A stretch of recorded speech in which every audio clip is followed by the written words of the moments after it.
afternoon. Welcome to the Marketplace. Coming up, President-elect John Mahama pledges to strengthen the city and bring down inflation when he assumes office in January. Focus and bring Ghana back up in terms of economic growth, in terms of stabilizing the currency, in terms of bringing down inflation.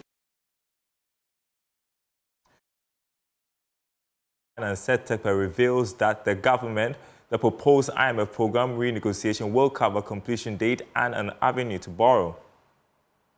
We are keeping our eyes on the goal, which is to go back and be able to borrow and repay to develop the economy. Plus, the Ghana Union of Traders Association worried about continuous dominance of foreigners in the retail space. The retail space has already been overtaken by these foreigners. Look at China Mall alone, Chinatown, the EU, and all this. My name is Darryl Kwao. Thanks for staying with us. Details coming up.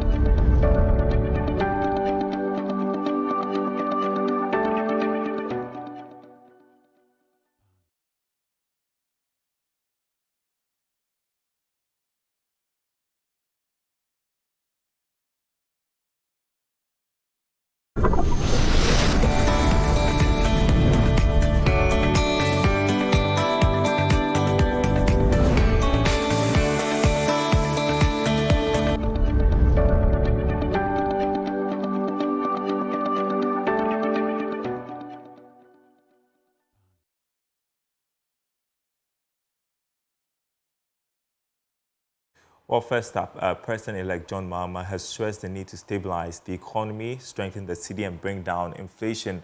This, he says, will ease the financial burden on Ghanaians. Speaking during a courtesy call from the Chinese ambassador to Ghana, Tong Denfa, he said Ghana needs to work even closer with its partners, including China. He said once the transition is completed, Ghana will begin engaging with China on technical cooperation issues. Take a listen. Ghana's relationship with China is historical because Ghana was the first sub-Saharan African country to establish diplomatic relations with China. And that was during the period of our first president, President Nkrumah. Afterwards, there were coup d'etats and there was a slight dip in terms of our relationship. But in the last decades, we've had a very wonderful cooperation with China, and we hope to continue to keep that up. I myself met with President Xi. When he was vice president, I was also vice president. Oh. And he invited me twice to China when he was vice president. And then again, we met in South Africa during the FOCAC. And that was before I left office. Since then, this government has continued that relationship.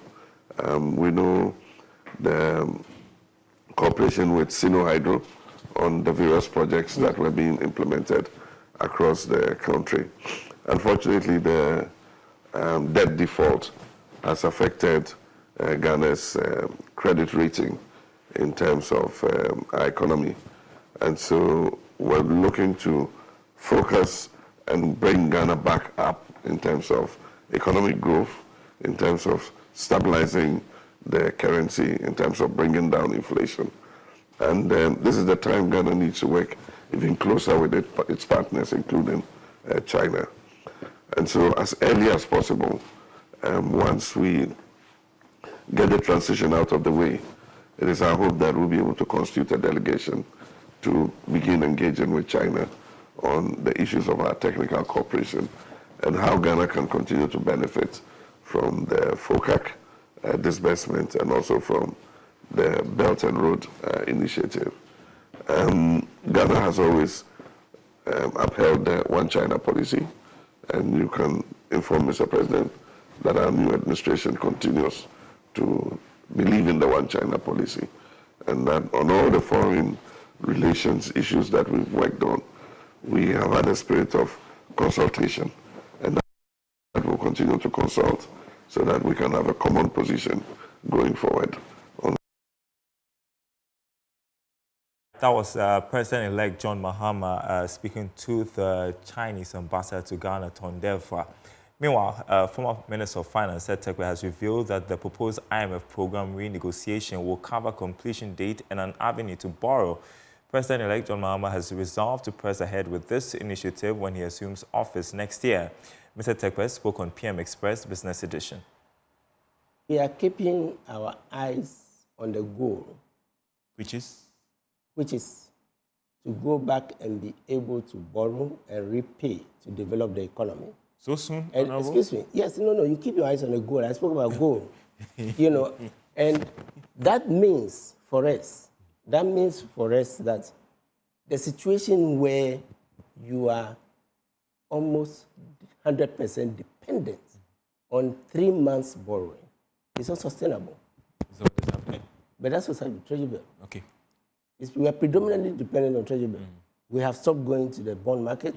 Even our own domestic bond market, we've gone.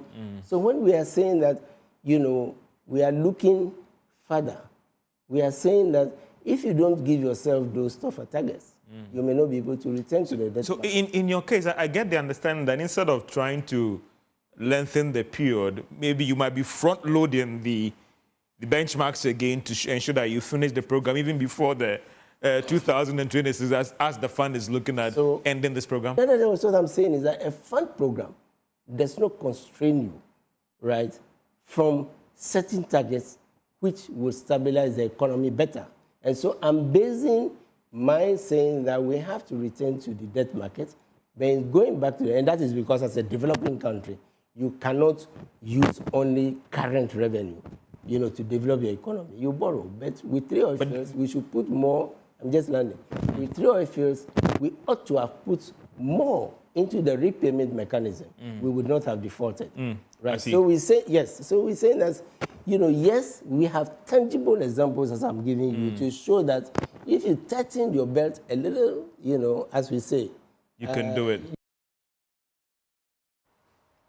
All right, on Zoom with us this afternoon, Courage Buti, who is manager of Macroeconomic Research, GCB Bank PLC. Good afternoon to you. Thank you so much for joining us. We had the former finance minister there talk about renegotiating the completion date for the IMF program. Also, explore avenues to borrow. Your thoughts on what he's been saying? Good afternoon, Darrell, and good afternoon to your listeners.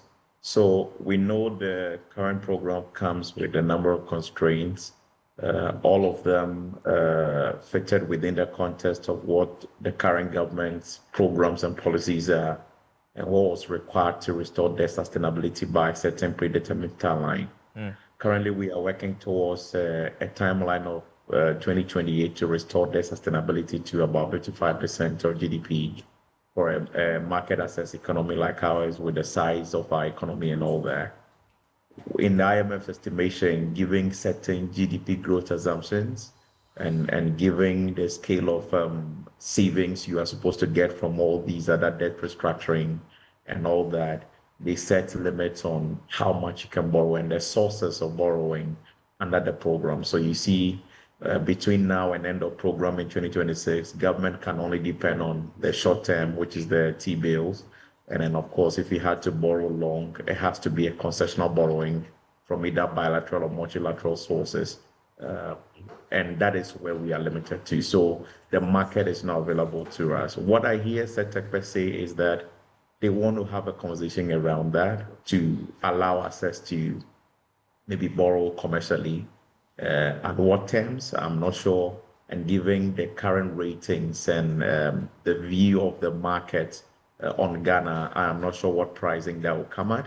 But that is what he seemed to be saying, that we negotiate the terms to allow us maybe do some long-term borrowing to finance the development aspirations of the economy. The questions become, how are we doing that without jeopardizing the pace of restoring fiscal consolidation? That's a critical one. And like I said, IMF is not opposed to you doing anything so long as it strengthens the macro recovery and the resilience of the economy, really. So you would have to navigate if you are borrowing commercially at what rate, and how will it impact your debt sustainability analysis by the 2028 timeline? Does it mean we are extending that timeline? Are we extending the timeline of the program itself? All of these details we do not know yet. What we hear is a renegotiation, which is not a bad idea in the first place. The NDC government will be coming with their own set of policies and priorities, and then they have to fit that within the context of the current program and how we would restore the parameters or achieve the parameters for all the reviews. And so if they had to sit around the table and renegotiate terms so that it can fit in their programs, it's a welcome call. But my caution would be that let's do it in a way that doesn't dent the confidence further. We seem to be on a path of correction and getting back to, gradually getting back to the levels of sustainability and winning back trust gradually. We shouldn't get to levels where the terms so agreed will be detrimental to investor confidence. If we go back to those levels, it may not be too desirable. All right. I mean, for people, when they hear borrow, then they become a bit concerned because we are also dealing with debt restructuring, repayment of debts. And so how do you reconcile both, ensure that you are not doing yourself in?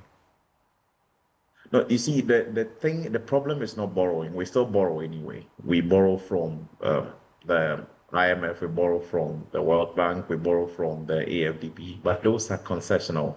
They come at near to zero interest rates, and so the implication for their sustainability and all that is not that significant. And they come also with a lot of moratorium initially, so you do not have an immediate burden of repaying. T-bills, properly so-called, you don't pay interest on them, a coupon on them, right, as you will a bond. In fact, the interest you pay on them are paid up front, so they become more or less a discount security. And so whatever you take, the obligation is to refinance the principal at maturity. And because they are short-term in nature, the cost it comes at may not be too relevant at this point in time, because once the macro story corrects and then you are repricing, you can repricing at a lower rate. That is why I believe the IMF will permit that. But then if you had to do long-term borrowing, you have to be sure that you are borrowing for a cost that can pay for itself. It can be self-amortizing. You are borrowing at a cost that is right, doesn't jeopardize your debt sustainability framework and send you back to the levels that we do not want to go again. So borrowing is not a problem. What you are borrowing for and the terms at which you are borrowing is what matters, is in everything. And that is what they would have to convince the IMF with if they need to get access to the bond market again. In fact, in the current market, even local investors willing to go so long on the bond market. Let's even talk about the demand for those instruments to start with. If you look at the T-bill demand dynamics, the appetite is strongest at the 91-day. But that's because it's just a 3-month period, and if anything is going to happen, you can quickly turn yourself around and you can avoid any surge. So people are not doing so much the 1 year and then the this month, but they are doing more 3 months. So if you come to market with maybe a 3-year bond, a 4-year bond, a 5-year bond, given the current sentiments, are even investors willing to go into that?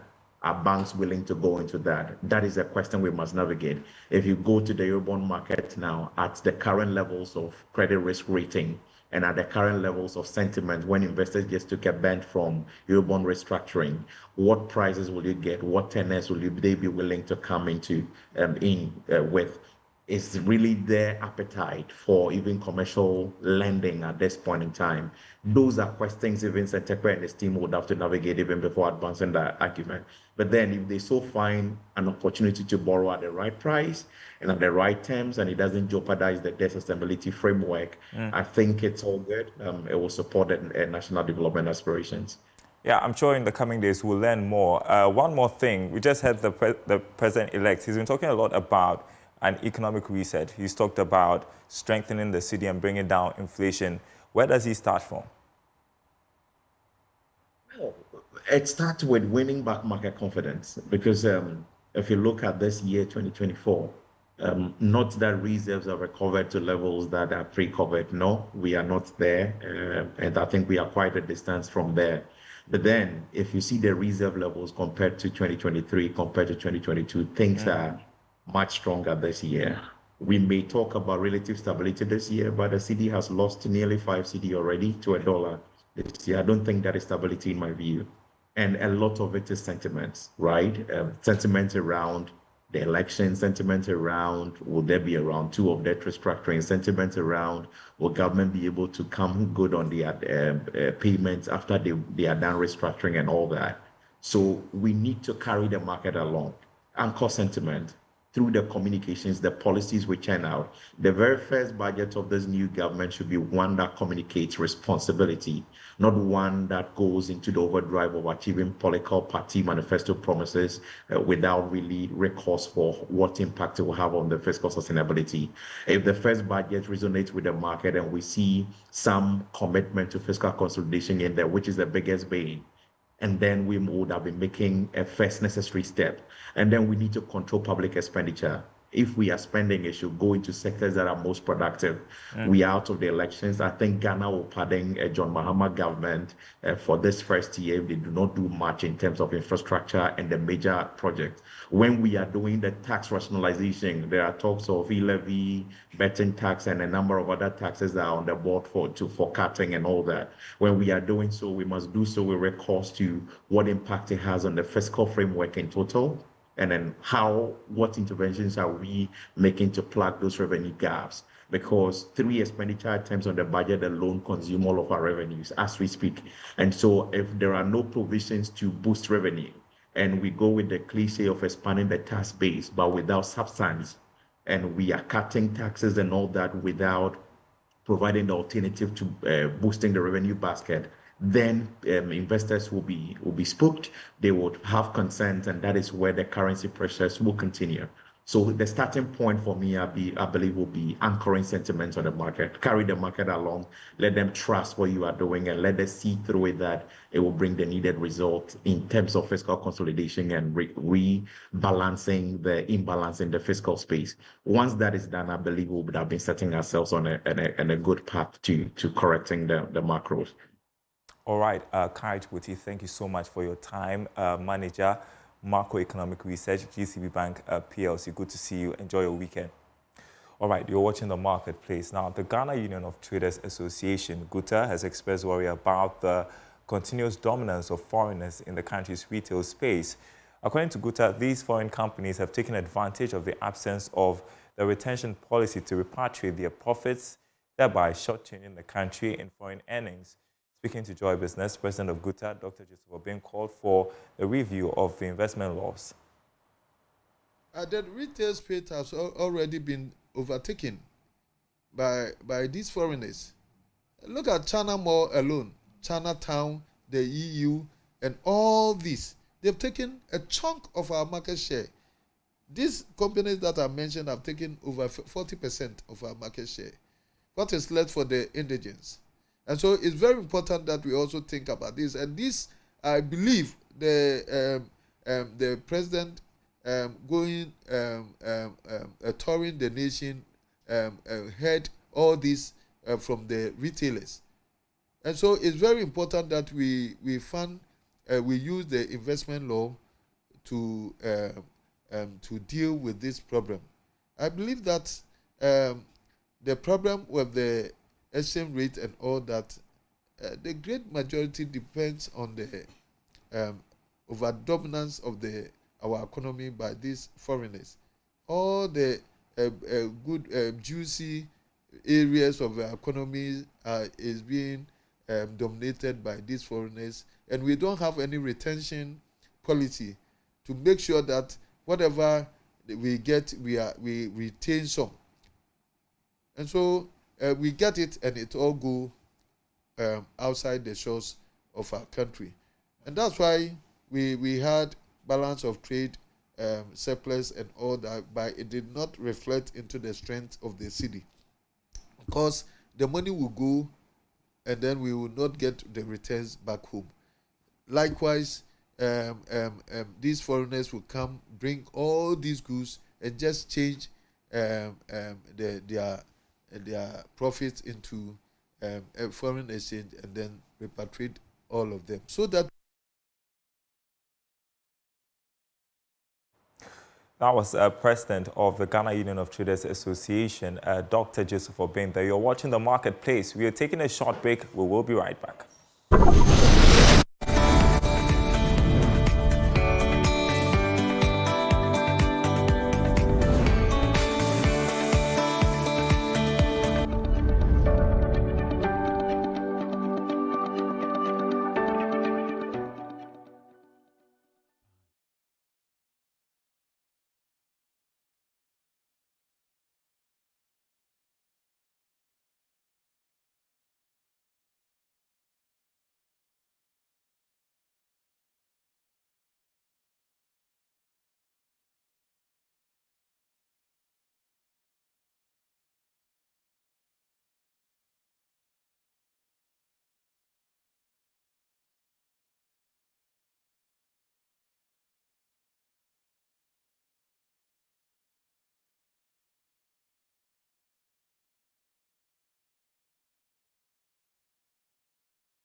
All right, welcome back to the marketplace. Time for some show business. And Ghana will witness a record 6 creative persons in the next parliament with an economic value of about $5 billion. Ghanaians have high expectations that the increasing number of creatives will influence policy, which will unearth the full potential of the country's creative economy. Well, today on show business, we discussed the expected impact of these creatives in legislature, as well as the plans of the President-elect John Mahama in actualizing this potential. Isaac Atese-Nyako joins me in studio to discuss this. 6 creative persons, we're going to get into that, but let's talk about President-elect Mahama's win and his plans for the creative economy. Well, I think Mahama outlined a number of things in his manifesto, to do for the creative arts economy, but the reason why those who are in parliament all, play a role in this is because now, thankfully, we've been able to pass the Creative Arts Bill, which was done in 2020 by the outgoing government, and now this is expected to drive some kind of, funding, some kind of attention, to that industry regarding the Creative Arts Agency. So here, as we see now, these are some of the plans that Mahama has outlined. Now, this is a very interesting one, the Black Star Experience. If you go through this, it kind of, pretty much similar to what we have currently running, the, whole Dirty December, it started with the with people calling on Is there going to be people in 30 the December dash. this year? No. Well, yes, there is, All because right. there's a lot of talk about it, Okay. and so yes. But Just this is wondering. pretty much similar to that, creating experiences around the whole, push for people to, or those in the diaspora to come to Ghana. So he says that he's going to create the Ghana Film Festival Awards Month, Ghana Music World, Culinary Month, Architecture Design to showcase Ghana's architecture and culture. And so also because of the passage of the Creative Arts Bill, this also allows him to dedicate some amount of money to the creative arts industry. Now, one thing that's very important here, Daryl, is the monetization of works by creative arts persons. And so if you go through this, he talks about, streamlining, or he putting in measures in place to make sure that copyrights, the collection of copyright is done right, and also that the payment is also done right. Now, this is a very important bit. The last time, discussing the same with the outgoing government, they also did say, or we heard the former or the current Vice President, Dr. Bawumia, saying he's going to create a streaming platform so they can sort of streamline, revenue that goes to, creatives in this sector. And so this very part is also very important, Again, the fund which I've talked about, review strictly enforced broadcasting and digital media for local content provision. All right. So all in all, trying to, enhance the whole space. Right. We have just a few minutes to go, and so I just want to talk about the 6 creative persons who have been elected to Parliament. And we've seen that transition from some creatives to want to do politics. How are they going to influence the creative economy going forward, do you think? It's interesting because Parliament is only meant to pass laws, for that matter, to create and pass laws. And so I'm not sure what their impact is going to be. However, they are in positions of influence, first of all. Now, they can be able to advocate for policy, for certain measures to be put in place for creative arts persons, not just for the industry. We know the likes of Baba Sadiq, we know the likes of Jifa Blagoma, who was a former Deputy Tourism Minister, and so we expect that they'll do much better this time around. We'll talk a bit more about this in the coming days, but that's all time will allow us on the marketplace. Thanks for watching, everyone. More news on our website, myjoyonline.com/business. Enjoy your weekend.